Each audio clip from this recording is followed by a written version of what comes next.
You're listening to another ambitious Entrepreneur Network.com podcast, the voice for entrepreneurs and small business. Now, onto the show.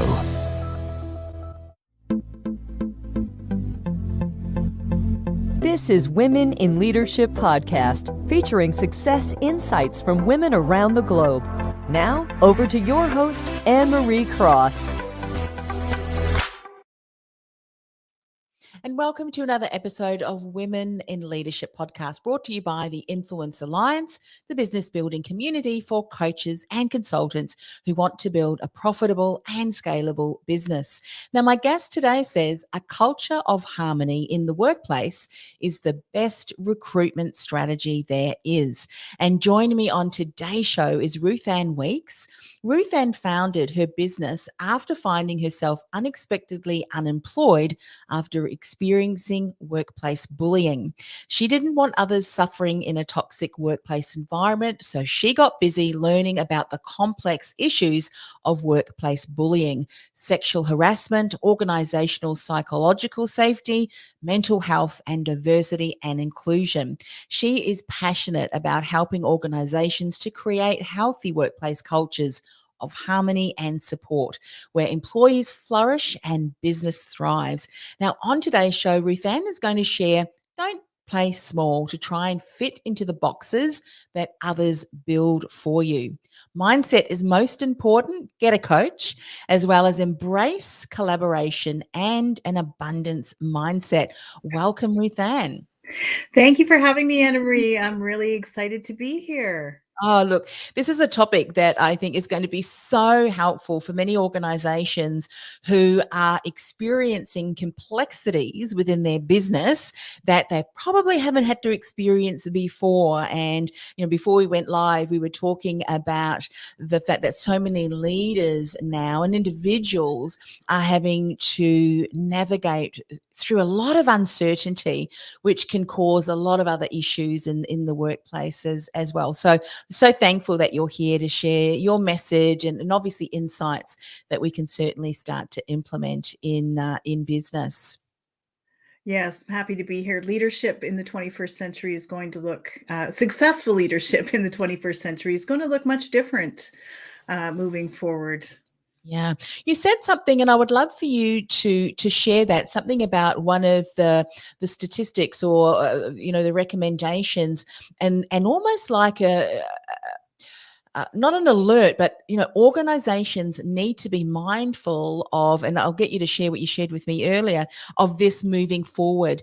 And being aware of that will help organizations start to then position themselves, get the right training, get the right support, so that they can help their individual teams, their leaders deal with that. Do you want to share what you shared with me earlier before we went live about I'd love to. We were talking about mental health in the workplace and the implications of that. We've all collectively around the planet just been through this very traumatic experience where we've lost our freedom. Some of us have lost our businesses. Some of us have lost our jobs or our livelihoods. We've been sequestered. Some of us in small spaces with spouses and young children trying to learn from home. I think it's given everyone on the planet a pause to sort of really reevaluate what is important to them, what they value, what is how they want to move forward. And so organizations need to embrace the fact that there may be some mental health implications moving forward. Canadian Mental Health Association estimates that the mental health fallout from this pandemic is going to last 3 to 5 years, and that may be longer for some of those that have experienced really traumatic events during the pandemic. Some have lost parents in other provinces and countries and not being able to grieve, or loved ones, and not be able to grieve and celebrate those end of life ceremonies. And, there's been a lot of trauma that people have experienced, and really being mindful of that and getting a mental health strategy in place is pretty important. Yeah. Yeah. And this is also a call also or a message for individuals that perhaps previously may not have ever thought of getting support and who may, and even today, and you're obviously in the area where you support and you coach others as have I and have been for decades. But for some people, the thought of actually having to talk to someone to get support to them, it's like, oh, really? There is no shame in that whatsoever. And in actual fact, do it. Get support that you need because individually, we can influence. We can be a leader within our family unit, within our community, within the workplace, and I think we're starting to see too. And this is in the conversation that I had with previous guests that. What's happening in the workplace is probably also happening externally, and what happens externally is impacting what happens in the workplace. So please, there is nothing wrong in getting the support that you need to navigate through that because we can't just all of a sudden go, right, well, we've been through that. Now's the next normal. Let's just move forward as if nothing had ever happened. We have to be able to create an environment where we support people.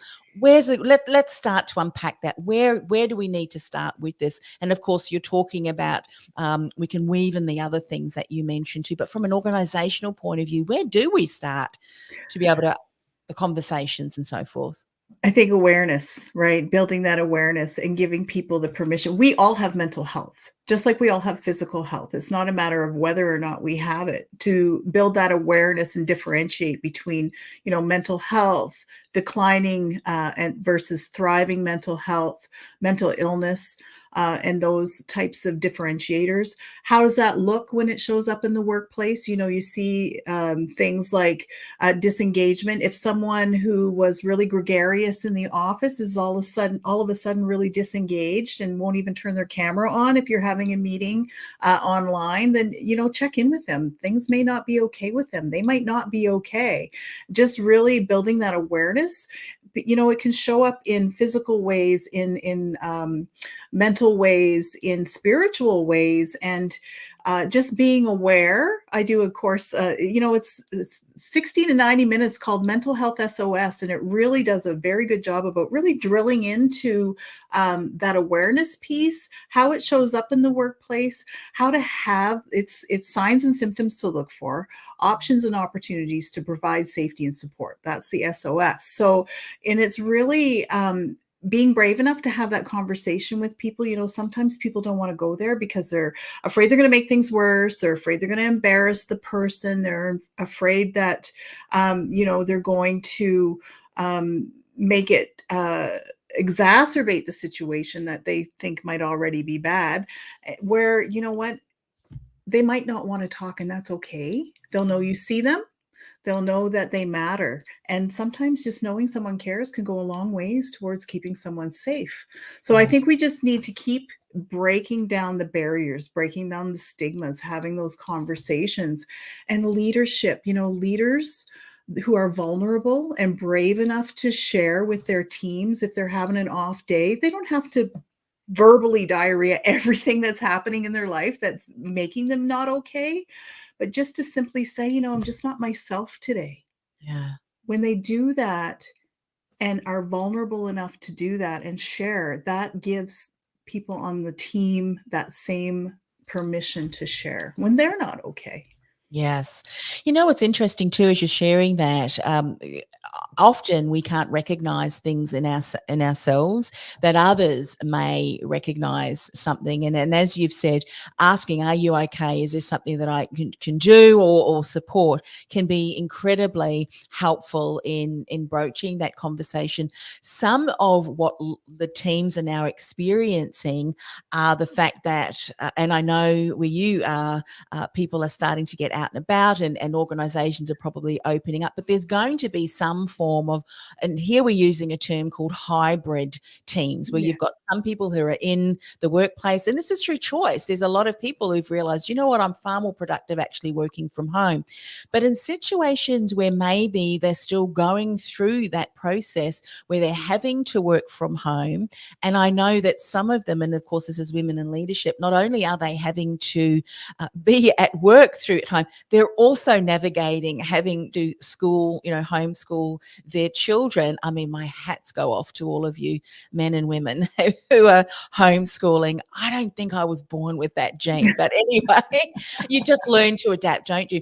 But one of the things that will be happening, of course, is and this is also what I'm going to share what's happening and how you're expressing and how you're interacting with work colleagues is now also being expressed potentially in front of children who might be home too. So we've got all of that to kind of navigate. What would you say to people that are in a situation where they have to lead a team that is not necessarily now in their office space, but across both online and in-house? Yeah, it certainly adds an extra struggle, doesn't it? So, my best advice is just to be very intentional about check-ins. And you may have some people that end up saying, you know what, I'm good. You don't have to check in with me. I'll be sure to let you know if I'm struggling or if I'm having a problem or an issue.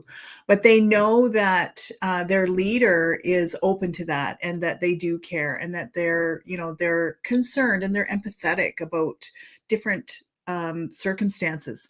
For some people, home is not a safe place. Yes. So one of the things that I'm always sharing whenever I get a chance on camera is a signal. I don't know if your viewers have seen it, but some of them might be listening. So it's thumb to the palm and then fingers closed into a fist face with the palm facing the camera. And Mhm. that is a symbol or a signal for help. If you see that signal, it's a very deliberate movement. So if you see that signal, that means someone can't maybe verbally ask for help, but it's them looking for help either from a domestic violence situation or they're otherwise feeling unsafe and call 911. So that's just something I wanted to share because it's something to be mindful of. Domestic violence is rampant. And when workplace is at home, there is no escape from that. And sometimes those that power and control dynamic can ramp up because of extra stressors and risk elevation factors that are in play. And the other facet of that is that sometimes for those that are in those types of situations, work is their only escape. Yeah. So, they really may want to come back to the office. I love that you said it's by choice. I think it's really important for employers to give their employees a choice.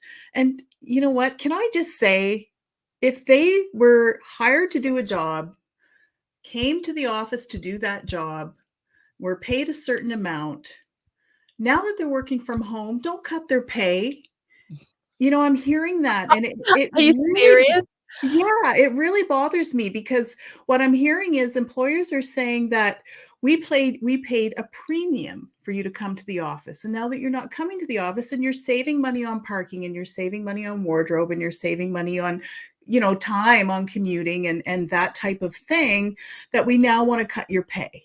So unless you've done, and this is me with my HR hat on, unless your employment contract says that you've been paid a premium for in person, don't cut people's pay because now they're working from home. You're saving, if you're an employer and you're that worried about saving a buck, well, now you don't have to pay for that extra office. No. It's just these things are playing out.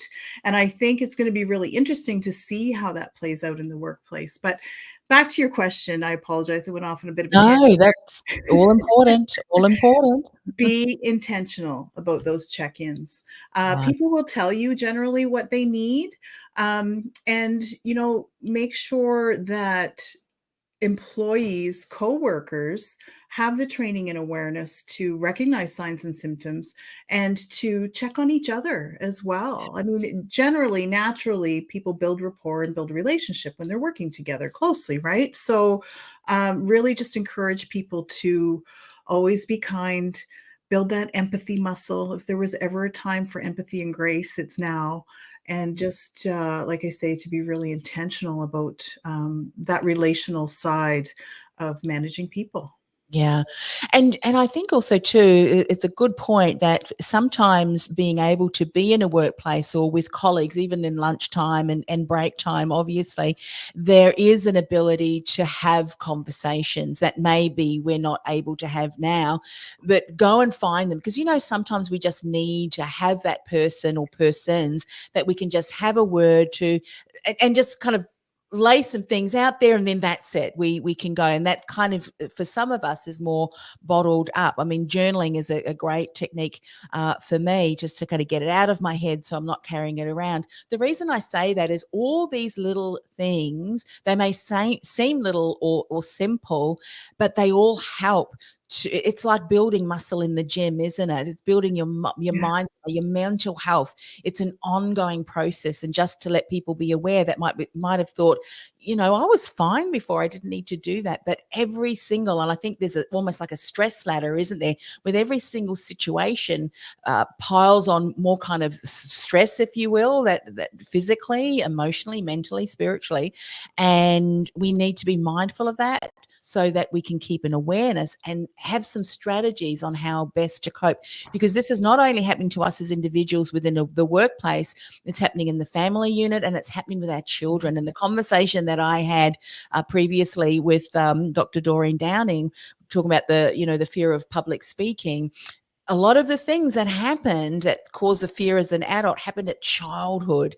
So we can also influence our young children and how we react, respond, I think. So hopefully we can also filter some of what we share today across how we support our children, our young children, and being able to navigate through this as well.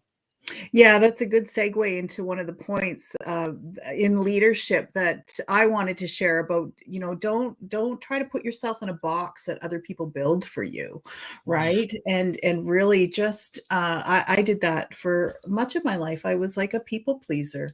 I didn't even know what I wanted. I was just trying to fit the expectations that others had for me. And you can't lead from there. You can't lead authentically, and you can't grow into your potential. So I think that's really important that we consider how we're treating our children and what we're teaching them that way, right?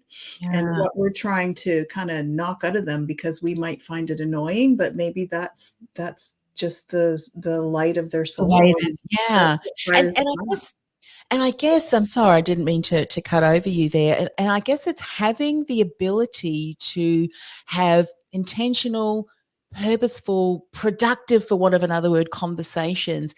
As an adult, we may be expressing or experiencing, I would say, a little bit more anxiety and stress. Similarly, you mentioned earlier, in a team environment, you would not go and blurt out everything. There's almost like there is some composure there. You can certainly have a transparent conversation and share a little bit, but how far you share, I think, is also important too, isn't it? And that's why get a coach to be able to help you navigate that, build that muscle, so that when you're having a conversation with your team or your children, that the fear doesn't blurt out, because your response and reactions can impact and even cause others in your team to respond in a way which is not healthy. It's not conducive in the workplace. Does that make sense where I'm going with this? Absolutely, and I mean, that is the crux of psychological safety.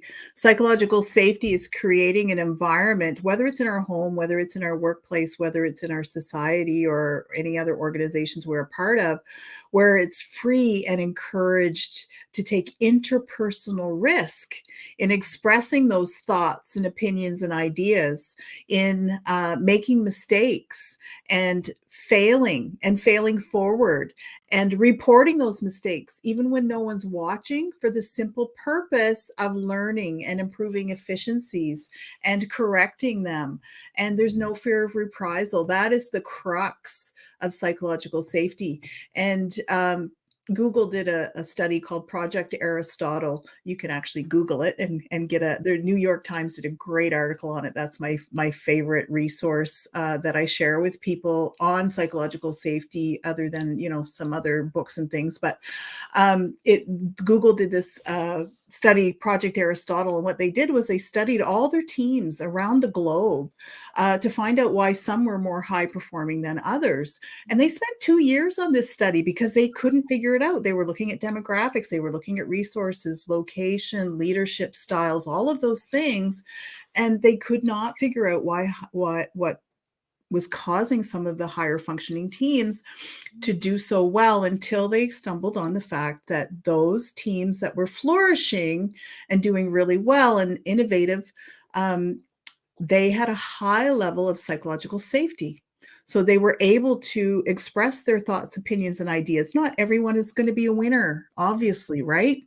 But they were able to do that without experiencing heavy sighs and eye rolls and just being suppressed and having their ideas and creativity oppressed by their team.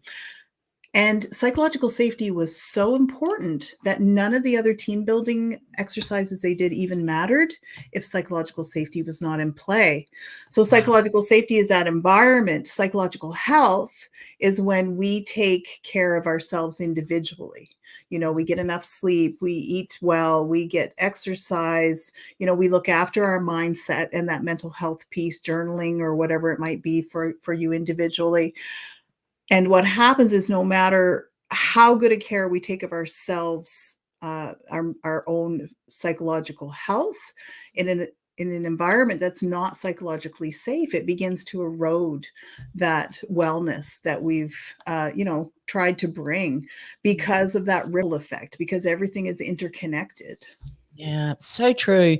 And in situations where there's circumstances in itself, and take what's going around the world, I think in those instances we have to be even more intentional in how am I contributing to the psychological safety of the environment?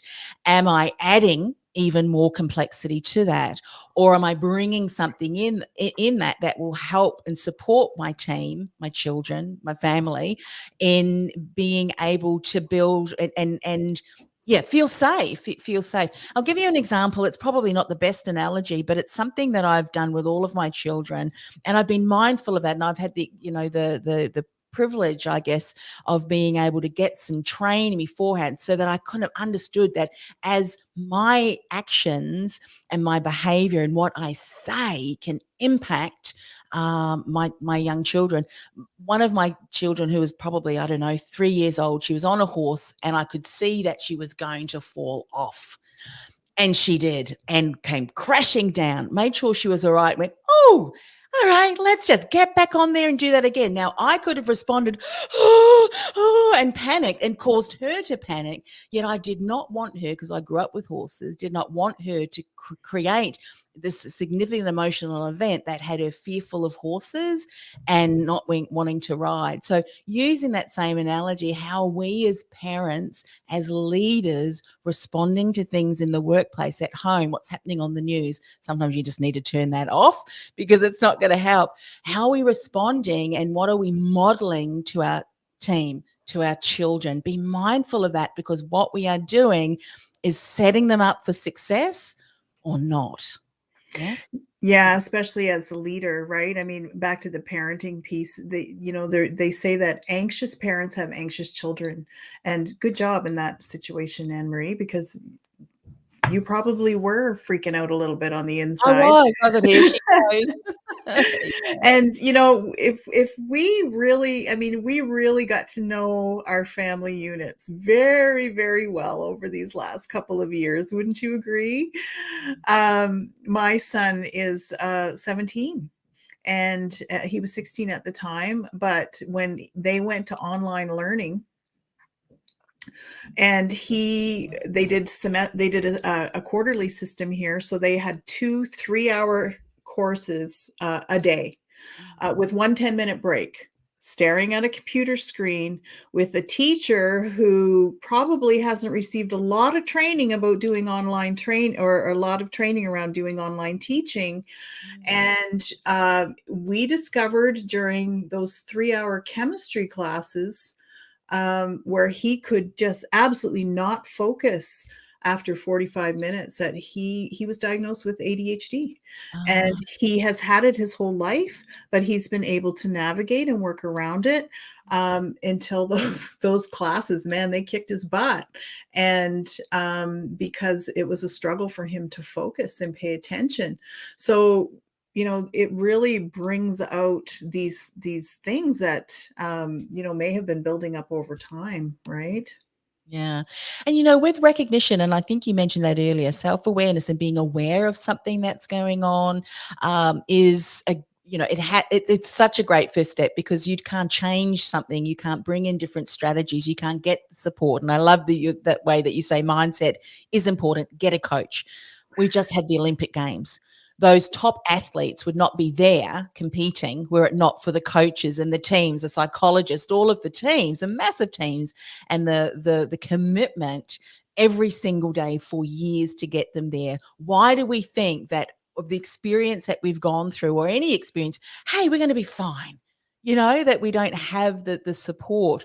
So share a little bit more about, okay, so we recognize that there are some things. What are some practical steps that as individuals and maybe as a team, as an organization, moving forward, these are the things that you want to have in place to ensure that you create the psychological safety for your team, no matter whether they're working from a home location or in the actual office themselves. Do you want to share some insights around those? I would love to. We talk about 13 psychosocial factors of psychological safety, and I'm not going to reverb all 13. I probably couldn't call them off the top of my head, but things like civility and respect.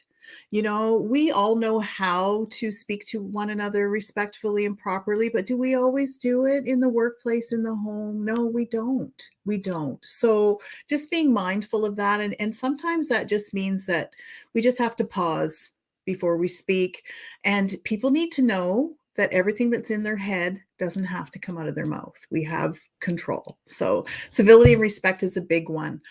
Clear leadership and expectations. So setting people up for success, being clear about what your expectations are, being open door for questions. People are allowed to repeatedly, if they need to, seek clarification, seek that support. Again, without the body, so much of our communication is nonverbal, right? So we have to be mindful that even eye rolls, sighs, body language that's closed off can, send a very strong signal. So just being open. Recognition and reward is another one. So really making sure that people are recognized for the work that they do, whether it's just make it a part of doing business. Now, I'm not saying that we have to praise people all the time, but just be polite, thank someone for something they've done on a project, reward people strategically in a way that resonates with them. One employee might really love that big bonus at the end of the year. Another employee might rather have 3 flex days to use throughout the year. Someone else might want gift cards or travel vouchers. Really, I recommend that HR just has a small menu. It doesn't have to be a la carte, a great big menu, but pick 4 or 5 things of equal value and let people pick what it is that resonates with them. It means a lot when we're intentional about meeting people where they are. And we talk so much about the golden rule, right? Do unto others as you would have them do unto you. Well, sometimes there's something called the platinum rule as well, is do unto others as they would like to have done to them or unto them, right? And just give them that choice. Yeah. I love the way that you said be mindful of your mannerisms, because you may, with all the best of intentions, want to create that psychological, environment that's psychologically safe. But please tell your face. Please tell your mannerisms. Right? I have RBF, so I Get have out to be there. really careful with that myself. Yes. I know, because if there's a term for that, but it's if it doesn't align, people are going to take you on the face value of your mannerisms and attitude.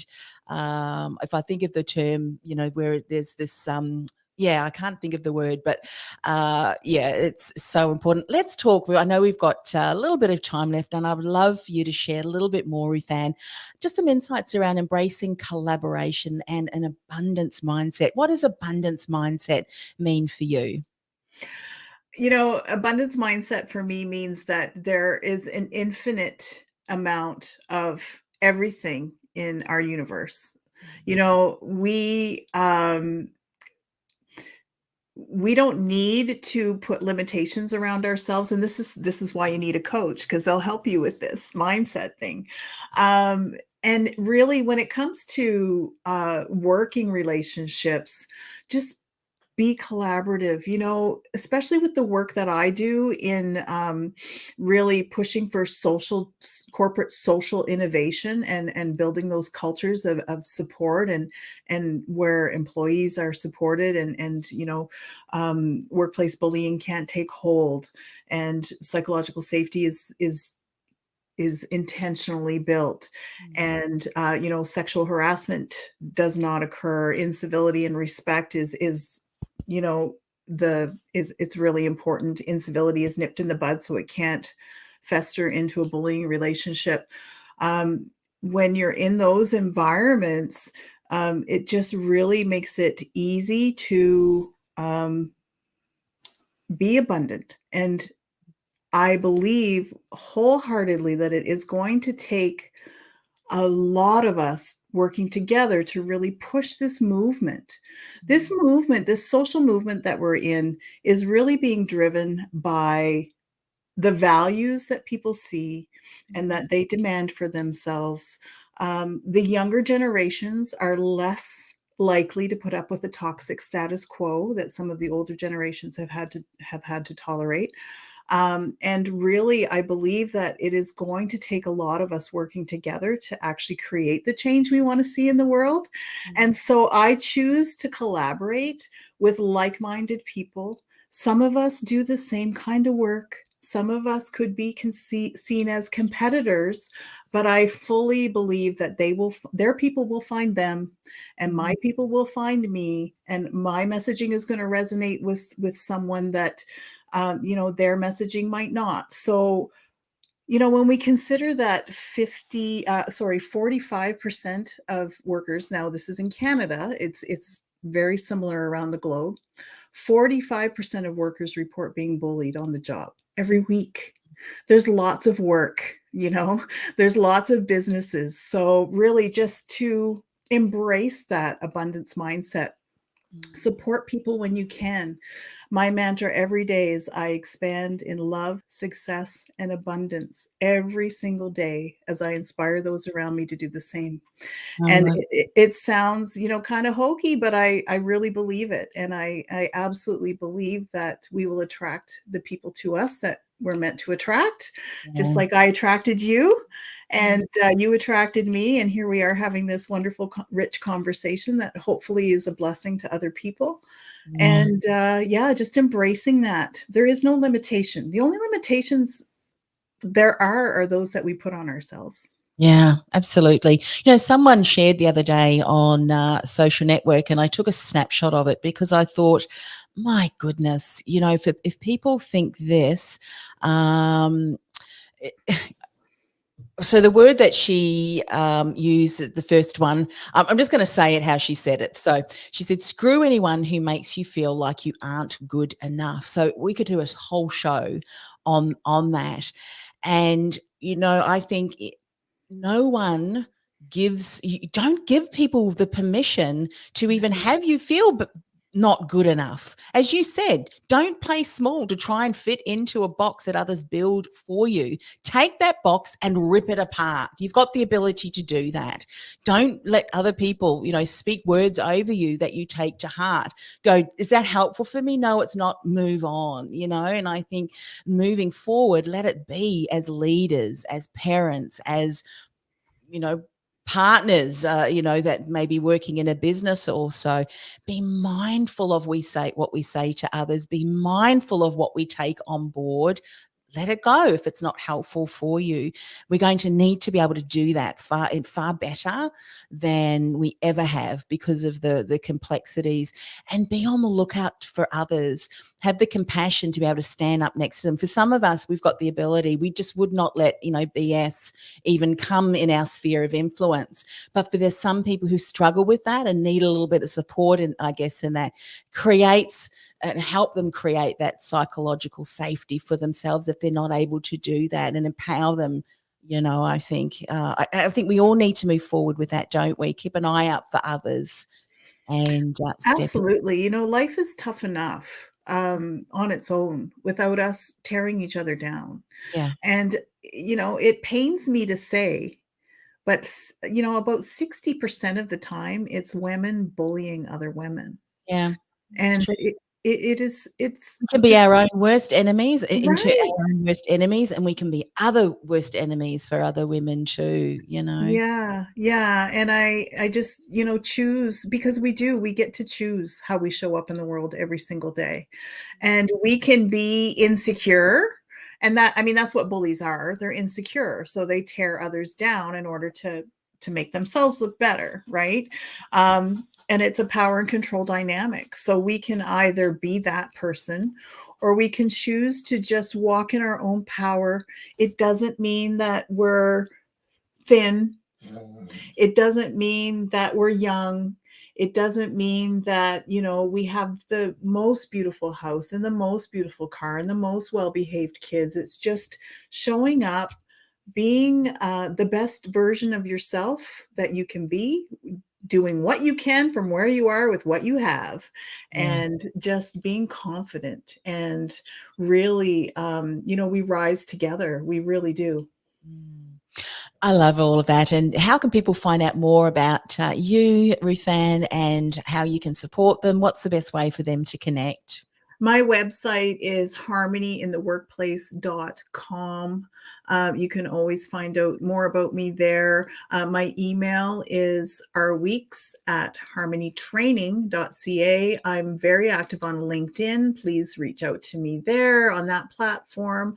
I'd love to support you in your work, and I'm really here to help business leaders create those cultures of support where everybody wins. And, when we get it right, everybody wins because the employees are happy, they're productive, they're thriving. The bottom line is healthy, so the shareholders are happy too, right? The business owners are happy. Innovation reigns. Creativity and innovation. Competition kills creativity. So when we have that abundance mindset, and we're allowed to bring our whole holistic selves to the workplace, everybody wins. Fantastic. Loved our conversation, Ruthann. I know we've only scratched the surface, but certainly for people who are here watching live or the recording, please connect with Ruthann, and please check out that resource that you were talking about, on Google, the psychological safety. Create an environment that has all of those key points that you mentioned. I think you said there were 13 key points. Yeah, there's 13 psychosocial factors in the Right. Canadian standard of psychological safety. I'd be happy to share that document. It's available online as well. They can look it up, but I have a document with a little bit on each one as well, if you'd like me to Terrific. share So that reach with out to Ruthann in those ways that she shared earlier, and I'm sure you'll be able to share that document with them. So once again, thank you so much for coming on the show. My pleasure. Thanks for having me, Annemarie. This podcast is brought to you by theinfluencealliance.com. Want to influence real change with your message by becoming known as a trusted authority in your industry while building a sustainable and scalable business you love? Find out how by accessing our free podcast series at www.theinfluencealliance.com/podcast series. That's theinfluencealliance.com/podcast series.